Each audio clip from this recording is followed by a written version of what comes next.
నమస్కారం, నేను మీ షణ్ముఖ్. ఈరోజు మన ముందర Telugu Desam party SCCL state general secretary Mullapudi Venkataramana గారు ఉన్నారు. నమస్కారం వెంకటరమణ గారు. నమస్కారం అండి.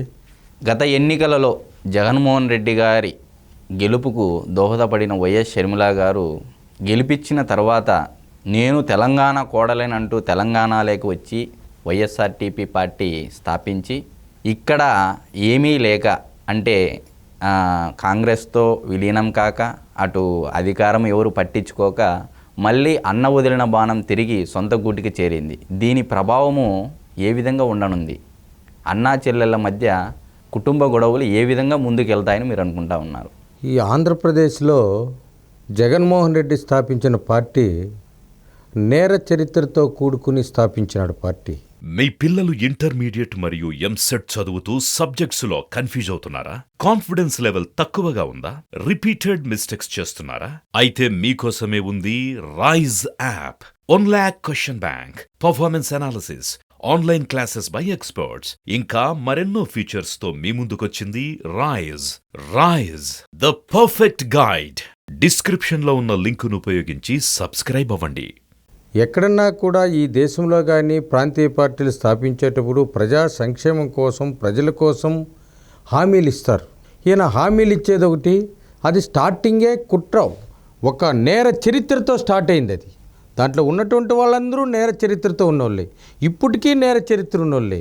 ప్రతి ఒక్కరికి హత్యలతో సంబంధం ఉన్నోళ్ళు దాంట్లో దాదాపు సగం మంది హత్యా రాజకీయాల్లో జైలుకి వచ్చిన వాళ్ళే ఎక్కువ మంది ఉన్నారు ఆ పార్టీలో. బాగా గమనించండి. ఇలా తమ్ముడు గారు కూడా ఉన్నారు, అవినాష్ రెడ్డి గారు. ఆయన ఇప్పటికి కూడా సిబిఐలను మెరిపించి అన్న యొక్క బలంతో, ఢిల్లీ బలంతో ఆయన మెరిపిస్తూ ఇతన్ని కాపాడుతున్నాడు. ఈ పార్టీ పుట్టిండేదే నేర చరిత్రల నుంచి. అదే తెలుగుదేశం పార్టీ ప్రజా సంక్షేమం కోసం, ప్రజల కోసం పుట్టిండే పార్టీ. దీన్ని స్థాపింది ఎన్టీ రామారావు గారు. పూర్తి స్థాయిలో ప్రజా సంక్షేమం కోసం పాటుపడుతూ ఎన్నో ఆటుపోట్లు ఎదుర్కొని ఇప్పటికీ 2 సార్లు ప్రతిపక్షంలో ఉండి మళ్ళీ అధికారంలోకి వచ్చి మళ్ళీ కూడా అధికారంలోకి వచ్చే పార్టీ. షర్మిల గారు ఢిల్లీకి పోతారు, అన్నేమో అండమాన్కి పోతారు అని చెప్పుకుంటా ఉన్నారు. అన్న అండమాన్కు, చెల్లి ఢిల్లీకి. కారణం ఎవరంటే మీరు అన్నట్టు తెలంగాణలో ఆమె పార్టీ పెట్టింది, తెలంగాణ వైఎస్ఆర్సీపీ పార్టీ అని. ఇక్కడ పార్టీ పెట్టిన వెంటనే ఈ రాష్ట్రం నుంచి సాగునీరును దొంగిలిస్తూ ఉంది పార్టీ. ఏది? ఆంధ్రప్రదేశ్లో. ఎవరు దొంగిలించేది? ఒక సుక్క నీరు కూడా పోనీను, ధర్నా చేస్తాను, ఈ ఊరు తెలంగాణ కోడల్ని, నేను తెలంగాణలో పుట్టినాను, తెలంగాణలో పెరిగినాను, తెలంగాణలో పెళ్లి చేసుకున్నానని చెప్పి మాటలు చెప్పి ఈ తెలంగాణ రాష్ట్రమంతా పాదయాత్ర చేసి ఇక్కడ 119 సీట్లలో పోటీ చేస్తాను, కేసీఆర్ను గద్దె దింపుతాను అంది. ఒక శపథం చేసింది. శపథం చేసి తిరిగి లాస్ట్కు ధృతరాష్ట్ర కౌగిల్లో చేరుకునేసింది. కాంగ్రెస్ పార్టీ అనేది ఒక ధృతరాష్ట్రుడితో సమానం. ధృతరాష్ట్రుడి కౌగిల్లో చేరిపోయింది. ధృతరాష్ట్రుడి కౌగిల్లో వేసుకొని వస్తే ఉక్కు కూడా పిండి అయిపోతుంది. అటువంటి పార్టీలే పునఃప్రవేశం చేస్తూ ఉంది. ఆమె వల్ల తెలుగుదేశం పార్టీ, ఒకరి పార్టీ బలహీనపడి బలమయ్యే పార్టీ తెలుగుదేశం పార్టీ కాదు. సంక్షేమం కోసం ప్రజలతో ఉన్నటువంటి సంబంధాలతో, ప్రజల యొక్క మెప్పు కోరి, ప్రజల యొక్క ఆశీస్సులతో పార్టీ ముందుకు పోతుంది తప్పితే ఒక పార్టీతో బలంతో వచ్చేదేమి కాదు. ఈరోజు కూడా ఇక్కడ మన జనసేన అధ్యక్షుల వారు గౌరవనీయులు పవన్ కళ్యాణ్ గారు కూడా ఈరోజు జగన్ను గద్దె దింపాలా ఖచ్చితంగా అని చెప్పేసి మనతో కలుస్తున్నారు. ఆయనతో కూడా మనం ఏకీభవించి మన ఆంధ్రప్రదేశ్లో ఎన్నికలకు ముందుకు వెళ్తున్నాం తప్ప ఏదో షర్మిల గారు వచ్చి ఆమె యొక్క బలంతోనో, ఆమె వాళ్ళ అన్నకు వాళ్ళకు ఉన్నటువంటి మనస్పర్ధలు ఎందుకు వచ్చాయి? చిన్నాన్నో చంపింది దాని గురించి ఒక మనస్పర్ధలు వచ్చాయి వాళ్ళ కుటుంబంలో. ఆస్తుల్లో ఒక విధమైనటువంటి చర్చలు జరిగి ఆస్తి పంపకాల్లో కూడా వాళ్ళిద్దరికి మనస్పర్ధలు వచ్చి ఆమె వెళ్ళిపోయి పార్టీ పెట్టుకునింది. ఇప్పుడు అక్కడ పార్టీ మూసేసింది, ఇక్కడికి వస్తానుండదు. నిన్న ఆమె ఒక ఇంటర్వ్యూలో చెప్పింది, నేను సెక్యులర్ పార్టీ కాంగ్రెస్ పార్టీ, అక్కడికి నేను కాంగ్రెస్ పార్టీలో చేరేదానికి నాకు ఆహ్వానం వచ్చింది, నేను ఢిల్లీకి వెళ్తా ఉన్నాను అని చెప్పేసి మన పత్రికా విలేకరుల సమక్షంలో నిన్న ప్రెస్ మీట్లో చెప్పింది. చాలామంది అక్కడ ఉన్నటువంటి జర్నలిస్ట్ అడిగారు, ఇక్కడ మీ అన్నగారి మీద మీరు పోటీ చేస్తున్నారా, ఏ పదవి, మీరు ఏమేమి చేస్తున్నారా, మీకు ఏ పదవి ఇస్తున్నారో ఆశిస్తే 2 రోజుల్లో మీకు శుభవార్త చెప్తాను అని చెప్పింది. ఆమె అన్న మీద పోటీ చేస్తుందో ఇది ఒక డ్రామా అంటున్నారు. తెలంగాణలోన చాలామంది డ్రామా అంటున్నారు, వాళ్ళ వైసీపీలోనే కొంతమంది ఏమైనా విమర్శిస్తున్నారు. చాలామంది వైసీపీలో కొంతమంది ఆమెను సపోర్ట్ చేస్తున్నారు, కొంతమంది విమర్శిస్తూ వస్తున్నారు. ఆ విమర్శలు, ఆ పార్టీ వ్యవహారాలు మనకు అవసరం లేదు. తెలుగుదేశం పార్టీ ఎవరు దయాదాక్షిణ్యాల మీద లేదు. ఎవరి యొక్క బలం ఏమిటంటే ప్రజలే మనకు. తెలుగుదేశం పార్టీకి ప్రజలే బలం, ఒక సంక్షేమమే బలం, ఒక అభివృద్ధే బలం. వాళ్ళకు ఒక నేర చరిత్ర, భయభ్రాంతులకు గురి చేసే పార్టీ ఆ పార్టీ. కాంగ్రెస్ పార్టీలో ఆమె చేరితే జగన్మోహన్ రెడ్డికి లాస్ ఏమో కానీ తెలుగుదేశం పార్టీకి ఎలాంటి ఎట్లుందో ఇప్పుడు ఆల్రెడీ బలంగా ఉంది పార్టీ. వేళ్ళు భూమిలో పాతుకుపోయినాయి, 0 అయిపోయింది. 1% ఓట్లు కూడా ఆంధ్రప్రదేశ్లో లేవు కాంగ్రెస్ పార్టీకి. వైసీపీకి 10% ఓట్లు ఇప్పుడు ఎన్నికకి వెళ్ళిపోయాయి మీరు చేసిండే అరాచకాలతో. ఓటమి అంచున ఉన్నారు. ఎమ్మెల్యేలే ఈరోజు తిరుగుబాటు చేస్తున్నారు పూర్తిగా. మేమేం తప్పు చేసినాము, మమ్మల్ని ఎందుకు మీరు ప్లేసులు మారుస్తున్నారు, మాకెందుకు టికెట్లు ఇవ్వడం లేదని. అంతేగాని ఏదో జగన్మోహన్ రెడ్డి ఉత్తుత్తి మాటలతో ఈరోజు డాంబికాలతో నేనే గెలుస్తా, 110 సీట్లు వస్తున్నాయి, నేనే ముఖ్యమంత్రి అవుతా అని చెప్పేసి ఒక గాంభీర్యంతో భయపడుతూ తాడేపల్లిలో కూర్చొని ఉన్నారు. మరి అయితే గత ఎన్నికల్లో అనగా 2019 ఎన్నికల్లో జగన్మోహన్ రెడ్డి గారు నవరత్న పథకాలతో ప్రజల ముందుకు వచ్చారు. మరి ఈ 2024 ఎన్నికల్లో ఏ పథకాలతో ముందుకు వస్తారని మీరు అనుకుంటా ఉన్నారు? ఆయన పథకాలన్నీ సగం పథకాలు పేరుకు పథకాలే కానీ అన్నీ కోత పథకాలే. ఆయన నొక్కే పథకాల్లో నెంబర్ 1 పథకము, ఎక్కువ టకాని పడే పథకం ఏమిటంటే ఆయన పత్రికకు పోయే డబ్బు నొక్కుతా ఉన్నట్టే సాక్షి పేపర్కి పడిపోతుంది, ఇంకేం ప్రజలకు పడదు. అవన్నీ పథకాలు ఎంతమందికి ఏం నొక్కిననేది గతం అంతా గడిచిపోయింది, అది జరిగింది. ఇప్పుడు కొత్త పథకాలు ఏం పెడతా ఉంటారంటే ఆయన ఇప్పుడు చీప్ లిక్కరు ఆయనే తయారు చేస్తున్నాడు.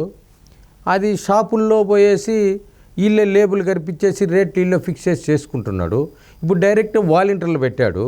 ఇప్పుడు ఇంటింటికి గ్రామాలకి ఇన్ని బాక్సులు అని చెప్పి కేటాయించి ఇంటింటికి లిక్కర్ పథకం ఒకటి పెడతాడు. దాన్ని పెడతాడు, జుట్టు కోస్తే జుట్టు కత్తిరించేదానికి పన్నేస్తాడు. ఇంటికి లిక్కర్ చేరుస్తూ తాగేవాని జుట్టు మీద పన్నేసి వాని జుట్టు కత్తిరించేస్తాడు. నెంబర్ 1. నెంబర్ 2, ఈ నెంబర్ రాళ్ళు, రంగురాళ్ళు పథకం ఒకటి ఉంది ఇంటింటికి. ఇప్పుడు చేనుల్లో పొలాల్లో రంగురాళ్ళు వేస్తున్నారు. ఇంకెతకొచ్చి ఊర్లో రంగురాళ్ళు నాటుతాడు. మీ ఇంటికి ఇది అని చెప్పేసి కేటాయించి ఈదికి ఒక బొమ్మలు పెట్టేసేసి ఆయన నిద్రలు వేస్తూ ఉంటే ఈ దిష్టి బొమ్మలు చూసే పథకం ఒకటి, దిష్టి బొమ్మల పథకం. నెక్స్ట్ పోతే ఈ రాష్ట్రంలో పూర్తిగా ఈ పథకాలకు పూర్తిగా పేదలు జగన్మోహన్ రెడ్డి గారు కానీ ఇంకో పార్టీ కానీ ఏమైనా ఇస్తుందని ఆలోచన చేస్తూ ఉన్నారు. పథకాలపైనే ఆలోచన చేసి మనకేమి గిట్టుతుందా అని ఉన్నారు. ఈయన రకరకాల జుట్టు మీద పథకాలు, నెంబర్ రాళ్ళు పథకాలు, ఇంకా వచ్చి ఇంటింటికి లిక్కర్ పథకము. మహిళలకు చెప్పాడు, చెల్లి నేను మీ మేనమామను, ప్రతి ఇంటికి నేను ఎంతమంది చదువుకుంటే అంతమందికి నేను మీ స్కాలర్షిప్లు కానీ నేను ఫీజులు చెల్లిస్తానని చెప్పాడు. ఈరోజు ఇంట్లో 3 ఉంటే ఒకరికే చెల్లిస్తున్నారు, ఒకరు జుట్టు పెంచుతున్నారు, 2 జుట్లు కత్తిరిస్తూ ఉన్నాడు. పూర్తిగా ఒక పేద కుటుంబంలో ఒక అత్త కోడలు ఉంటే అత్త కోడలు ఉంటే ఒకరికి ఒక కార్డు ఇస్తారండి ఎక్కడైనా? ఆమె వారుగా వండుకుంటూ ఉంటుంది, కోడలు కొడుకు వారుగా వండుకుంటూ ఉంటారు. అత్త మటుకు పొసక్కుండా ఒకరిని కట్ చేస్తూ ఉంటాము. కత్తిరింపుల పథకం అంటారు దాన్ని. అంటే ఇప్పుడు కత్తిరింపుల పథకం 1000 మందికి కత్తిరిస్తావు, ఫెన్షన్ కత్తిరిస్తావు, 50 మందికి ఫెన్షన్ ఇస్తావు. ఇది కొత్త నవరత్నాల్లో అదొక భాగం అయితే ఇప్పుడు వచ్చే పథకం కత్తిరింపుల పథకం. జుట్టు కత్తిరింపు, ఫెన్షన్ కత్తిరింపు, ప్రతి ఒక్కటి కత్తిరింపుల పథకము అని ఒక నామకరణం చేస్తే బాగుంటుందనేది నా అభిప్రాయం. మరైతే బాబాయి అబ్బాయిల సత్సంబంధాల మీద అన్నా చెల్లెళ్ళ మధ్య ఆస్తి తగాదాలు ఉండడం వల్ల వీటి మీద ఏమైనా పథకాలు వస్తాయని మీరు అనుకుంటున్నారు? ఉంటాయండి. అన్నా చెల్లెళ్ళ ఇంతకుముందు బాబాయ్ అబ్బాయి బాత్రూమ్ పథకం ఒకటి, ఇంకా ఈసారి వస్తే అన్నా చెల్లెళ్ళ గొడ్డలి పథకం ఒకటి, లేదు అమ్మ తల్లి కొడుకుల గొడ్డలి పథకం ఒకటి, ఇలాంటి ఏమన్నా పథకాలు కూడా రావచ్చు. ఎందుకంటే ఆ పథకాల్లో ఆరితేరిపోయింది ఆ పార్టీ. ముందే చెప్పా, నేర చరిత్ర కలిగిన పార్టీ ఇదని చెప్పా, నేర చరిత్రలో నుంచి పుట్టిన పార్టీ అని చెప్పా.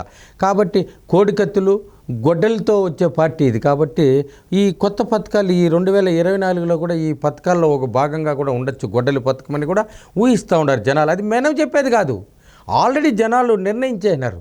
ఈసారి కూడా కొత్త గొడ్డలి పథకం ఒకటి రావచ్చు, బాత్రూంలో కానీ బెడ్రూమ్లో కానీ అని. అది ఎక్కడొస్తుందో 2024లో మార్చి 10వ తేదీ 20వ తేదీలోగా ఒక పథకం రావచ్చు అని నా అభిప్రాయం. మరైతే గత ఎన్నికల్లో చంద్రబాబు నాయుడు గారి మీద నారాసుర రక్త చరిత్ర అని చెప్పేసి లేనిపోని అబాండాలు వేశారు. చివరిగా తేలింది ఏంది అంటే సిబిఐ సొంత కుటుంబం వాళ్ళే చేశారని చెప్పే కాటికి సిబిఐ ఛార్జ్ షీట్లో కూడా చేర్చారు. మరి వీటి మీద ఏమైనా రాబోయే పథకాల్లో ఏమన్నా కొత్తగా చేర్చే అవకాశం ఉందంటారా? ఇప్పుడు ఎక్కడ కూడా ఒక దర్యాప్తు సంస్థ వస్తే ఆ సంస్థ వచ్చినటువంటి అధికారికి లోపడి భయపడి కొన్ని చెప్పకుండా కూడా పోవచ్చు వాళ్ళు. ఇంకా ఇన్ఫ్లుయెన్స్ ఉపయోగించి కూడా చెప్పుకోవచ్చు. ఇది వచ్చినటువంటి సిబిఐలో బెదిరించినారు. ఉంటే గొడ్డలి పథకం పెడతాం మీ పైన, అంటే బెదిరింపు పథకం, కత్తుల పథకం పెడతాం మీ పైన, బెదిరింపుల పథకం. సిబిఐల మీదే కేసు పెట్టారండి. ఒక సిబిఐ ఇన్స్పెక్టరు ఒక డిఎస్పీ మీదే కేసు పెట్టారు, రామ్ సింగ్. ఆయన పైన గొడ్డల పథకం స్టార్ట్ చేశారు. ఆయన భయపడిపోయి వెళ్ళిపోయాడు. ఈ పథకం మనకొద్దు, ఈ ఆంధ్రాలో ఈ పథకాలతో నాకు వద్దని చెప్పి ఈ గొడ్డల పథకానికి భయపడి వెళ్ళిపోయాడండి. ఇప్పుడు ఆ గొడ్డల పథకాలతో భయపడే సిబిఐలు కూడా వాళ్ళ బాబాయ్ కేసును ముందుకు పోనీలా. ఏదన్నా ఈ పథకం బయట తెస్తే ఈ గొడ్డలి కానీ కోడి కత్తి పథకం మన మీద ప్రయోగిస్తారని చెప్పేసి భయపడిపోతాం. మీరు చెప్పేదాని ప్రకారము అధికార పార్టీకి ఫ్యాన్ గుర్తు కంటే గొడ్డలి గుర్తు బాగుంటుందని చెప్పేసి మీరు అనుకుంటున్నారు? ఫ్యాన్ గుర్తే ఉంటుంది, అది ఒక గుర్తు. అది వచ్చి ఫ్యాన్ వచ్చి పార్టీకి గుర్తు, ఇది వచ్చి సంక్షేమంలో గుర్తు. ఇప్పుడు జనాభా పెరుగుదలకు తగ్గించాలండి. ఈ తగ్గించాలంటే గొడ్డలి పథకము, కత్తుల పథకము, కోడి కత్తుల పథకంలో అయితే జనాభా తగ్గించలేం కదా. మరి అయితే జగన్మోహన్ రెడ్డి గారు ప్రతి సభలోనూ నా బీసీ, నా ఎస్సీ, నా ఎస్టీ అంటున్నారు. మరి ఈ బీసీ, ఎస్సీ, ఎస్టీ మైనారిటీలకు ఎటువంటి పథకంతో ముందుకు వస్తారని మీరు అనుకుంటున్నారు? గతంలో నా తల్లిదండ్రుల సాక్షిగా, నా కన్న తల్లిదండ్రులు సాక్షిగా, నా బంధువుల సాక్షిగా అని చెప్పేసి ప్రమాణకం చేసేసి కొత్తగా ఈ రోజు నుంచి నా పరిపాలనే కొత్తగా ఉంటుందన్నాడు. ఆయన పరిపాలనే కొత్తగా ఉంది. ఎందుకంటే రావడం దళితుల మీదనే గొడ్డలి పథకం, వాళ్ళ చిన్నాయన మీద ఎన్నికలకు ముందు గొడ్డలి పథకం స్టార్ట్ అయింది. ఆయన వచ్చిన తర్వాత దళితుల మీద పథకం స్టార్ట్ అయిపోయింది. దళితులను డోర్ డెలివరీ కానీ, శిరోమండనాలు కానీ, లాస్ట్కు మూత్ర విసర్జన చేయడం లాంటివి దళితుల మీద చాలా జరిగాయి. అత్యాచారాలు, దమనకాండ, హత్యలు, మానభంగాలు, శిరోమండాలు, జైలు పథకం. అది కూడా పెద్ద పథకం, జైలు పథకం.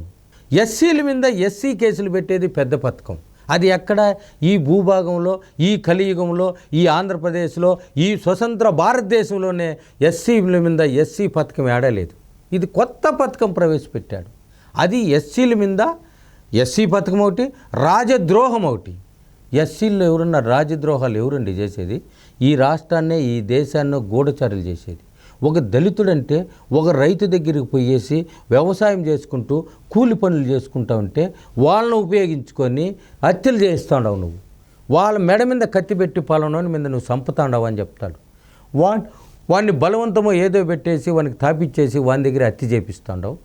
వాడు వెళ్ళిపోయా, వీడు వెళ్ళిపోయా. అసలు ఇతను చేసిండే ఈ వైసీపీ పార్టీలో, కాంగ్రెస్ పార్టీలో ఇలా తండ్రి గారు గెలిచిన తర్వాత ఈ రాయలసీమలోనే 52 హత్యలు జరిగినాయి. పరిటాల రవీంద్ర గారిని హత్య చేశారు. హత్య చేసినోడు చచ్చిపోయా, సేపిచ్చి ఎవడు చేసినాడు కత్తిచ్చినోడు చచ్చిపోయా, కోర్టులో సాక్షి చెప్పినోడు చచ్చిపోయా. దాదాపు 15 మంది జనాలు ఆ హత్యకు మూలాలు ఉన్నటువంటి ఒక్కరిని కూడా బతికినేలేదు. అందరినీ ఈ పథకంలో కింద చేర్చేసి పంపించేశాడు. ఇది మహా గొప్ప పథకం, ఇది వైసీపీ పథకాన్ని. ఈ పథకంలో చేరిన వ్యక్తులందరూ గతంలో దీంట్లో వెళ్ళిపోయారు. ఈ పథకంలో హత్యలో భాగం వెళ్ళిపోయారు. ఇప్పుడు అందరినీ తోస్తూ ఉన్నాడు. మరి అయితే ఎస్సీ, ఎస్టీలకు మీరు స్టేట్ ఎస్సీసీఎల్ జనరల్ సెక్రటరీగా ఈ ప్రభుత్వం చేస్తున్న అరాచకాలను చివరగా ఒక మాటలో చెప్పాలంటే ఏ విధంగా చెప్తారు, ఏ విధంగా తెలియజేస్తారు మీరు ఎస్సీ కమ్యూనిటీ వాళ్ళకి? గత పథకాలు గత ప్రభుత్వముకు ఎన్టీ రామారావు పార్టీ స్థాపించినప్పుడే దళితులకు అన్ని పథకాలు ప్రవేశపెట్టాడు. ఎక్కడో ₹2 కిలో బియ్యం సంక్షేమం స్టార్ట్ అయిందే తెలుగుదేశం పార్టీతో. ₹2 కిలో బియ్యం చేశాడు. రిక్షా వాళ్ళకు రిక్షా దొక్కేవానికి రిక్షా ఇచ్చాడు, జనతా వస్త్రాలు ఇచ్చాడు. రైతుకు వచ్చిందే ఎరువులు ఎరువులు సబ్సిడీ ధరకిచ్చారు. ప్రతి ఒక్క సంక్షేమ పథకాన్ని తెలుగుదేశం పార్టీలతోనే పుట్టిన సంక్షేమం పార్టీయే సంక్షేమంతో పుట్టింది. ఆ పార్టీలో ఉన్నట్టు ప్రతి ఒక్క చంద్రబాబు నాయుడు గారు వచ్చిన తర్వాత విదేశీయ వ్యవసాయాన్ని తీసుకొచ్చాడు. ఇజ్రాయిల్ వ్యవసాయం, ఇజ్రాయిల్ సేద్యమని. తర్వాత మన ఈ రాష్ట్రంలో వెనుకబడిన ప్రాంతం కుప్పం. ఆయన వీళ్ళు అంటారు థర్డ్ క్లాస్ వాళ్ళంతా కుప్పం ఎందుకు బారిపోయాడని. ఒక వెనుకబడిన ప్రాంతానికి పోయి అభివృద్ధి చేయడమే అభివృద్ధి అంటాను నేను. ఎందుకంటే కుప్పము ఈ రాష్ట్రానికి తమిళనాడు ఆనుకొని ఈ రాష్ట్రానికి చివర ఉన్నటువంటి అక్కడ ఈ ₹2 ఎన్టీ రామారావు వచ్చిన తర్వాత చేరిన భీమే వాళ్ళు ఆ భీమ్ చూశారు ఫ్రీగా ఒక్కాకేసుకుంటూ తాంబూలం వేసుకుంటూ. అక్కడ ఎక్కువ బీసీ వర్గాలు ఉండేది, ఎస్సీలు బీసీలు ఉన్నటువంటి నియోజకవర్గం. అక్కడ ఈరోజు చూస్తే ఇదొక అమెరికా మాదిరి. అక్కడ మెడికల్ కాలేజీలు, ఇంజనీరింగ్ కాలేజీలు, పాలిటెక్నిక్ కాలేజీలు, జూనియర్ కాలేజీలు, ప్రతి ఒక్క కాలేజీలు, రోడ్లు అయితేనేమి అన్నీ డబుల్ రోడ్లే. ఏ ఊరికి ఎత్తుకున్న స్కూల్లే, సంక్షేమమే. ఎస్సీలు ఎంతోమంది ఈరోజు చంద్రబాబు నాయుడు దళితులకు ఆ బ్రాండ్ అంబాసిడర్ అండి. ఈ దేశానికి లోక్సభ స్పీకర్ని చేసింది చంద్రబాబు నాయుడు, ఈ రాష్ట్రానికి లోక్సభ స్పీకర్ చేసింది చంద్రబాబు నాయుడు, ఈ దేశానికి రాష్ట్రపతిని చేసింది చంద్రబాబు నాయుడు. చంద్రబాబు నాయుడు ప్రభుత్వంలో ముఖ్యమంత్రిగా ఉండేటప్పుడు ఇప్పుడు ఒక ఆయన డబ్బా ఎత్తుకొని జూపుడు ప్రభాకర్ రావు ఒక ఎత్తుకొచ్చి Chandrababu Naidu SC corporation chairman చేస్తే దాంట్లో ఇన్నోవాలు ప్రతి ఒక్కరికి ఒక లోన్లు రూపాయనిచ్చి ఓనర్లు చేద్దామంటే ఇతను కమిషన్లు చేసుకొని దాదాపు ఒక 20-30 కోట్లు డబ్బు దండుకునేసి ఈరోజు చంద్రబాబు నాయుడు ఏమీ సంక్షేమము చేయలేదండి అని చెప్పింది ఒక బస్సు ఎత్తుకొని తిరుగుతూ ఉన్నాడు. ఆ బస్సు ఆయన పోతుంటే వెనకంటే వాలంటీర్లు వాళ్ళు తప్పితే ఇంకేమీ లేదు. అతని చేతుల గుండా ఎస్సీ కార్పొరేషన్ అభివృద్ధి చెంది ఈ రాష్ట్రంలో ఎంతోమంది దళితులు వాహనాలకు యజమానులు అయినారు. సొంతంగా కూలి పని చేసుకునేవాడు డ్రైవర్గా పనిచేసి డైలీ వేజెస్కి పోయేవాడంతా ఓనర్లు అయ్యి ఈరోజు సొంత కాళ్ళపైన నిలబడి లోన్లు కట్టుకుంటూ కుటుంబాన్ని పోషించుకుంటూ తన బిడ్డలను చదివించుకుంటూ ఒక యజమానిగా ఈరోజు ధైర్యంగా నిలుచుకునే స్థాయికి తెచ్చింది తెలుగుదేశం పార్టీ. మరి అయితే ఈరోజు చివరగా మనకు Telugu Desam party state general secretary గారు తెలియజేసింది ఏంటంటే 2009 ఎన్నికల్లో నవరత్నాల పథకాలతో ముందుకొచ్చారు, 2024 ఎన్నికల్లో ఎటువంటి పథకాలతో వస్తారో అని చెప్పేసి మనకు చాలా బాగా వివరించారు. మరొక అంశంతో మళ్ళీ కలుద్దాం. నమస్కారం.